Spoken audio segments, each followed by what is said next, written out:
Hello everyone, welcome back to my channel English with Biswajit sir.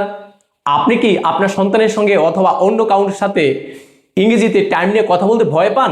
তাহলে এই ভিডিওটা আপনার জন্যই। প্রথম থেকে শেষ পর্যন্ত ভিডিওটা দেখতে থাকেন, আপনিও পারবেন।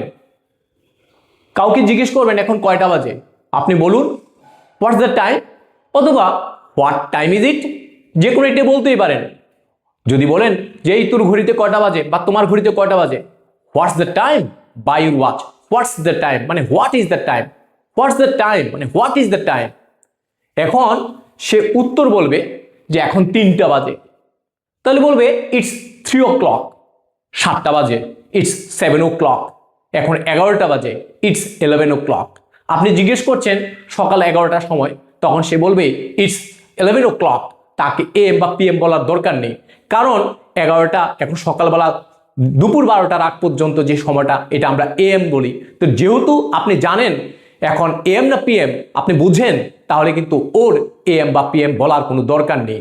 কিন্তু যখনই আমরা কোনো একটা স্টোরি বলবো, কোনো একটা স্টোরি ঠিক বলতে পার, স্টোরিটা শুরু করেছিলাম হয়তো বা 11টা থেকে, এটা হতে পারে রাত্রিবেলা, হতে পারে সকালবেলা, তার জন্য কিন্তু আমরা বলতেই পারি ইট ওয়াজ 10:30 AM। তখন আমরা ইট ওয়াজ 12:30 AM অথবা ইট ওয়াজ 7:30 AM এরকম বলতেই পারি। কিন্তু যখনই কারোর সঙ্গে কারোর কথা হচ্ছে, আমি জানি সকালবেলা না দুপুরবেলা, এখন এম হবে না পিএম হবে, তখন কিন্তু এটা বলার দরকার নেই। এখন দেখলাম যদি 7টা বাজে, তখন সে বলবে ইটস 7 o'clock।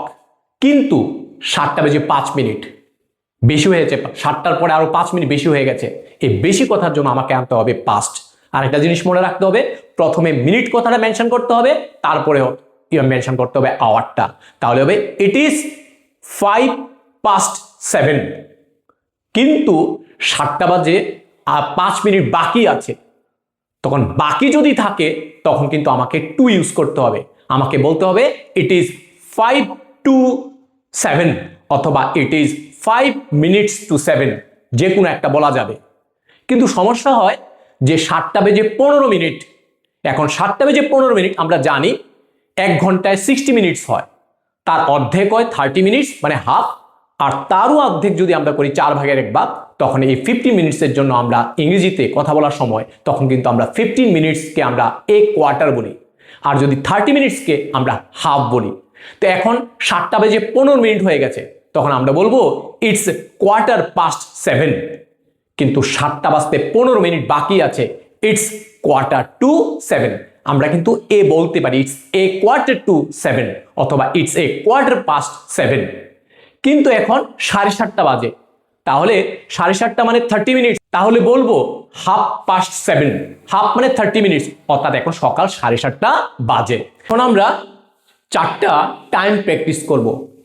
6:45, তাহলে আমরা বলবো it is 7:15। It's 7:15। 7:15 it's 7:15। 8:05 it is 8:05।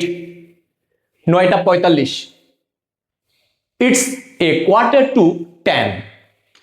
এটা কি হবে আপনারা কমেন্টে জানাবেন। যদি ভিডিওটা ভালো লেগে থাকে তাহলে অবশ্যই লাইক কমেন্ট করবেন এবং অবশ্যই সাবস্ক্রাইব করতে ভুলবেন না যদি সাবস্ক্রাইব করে না থাকেন।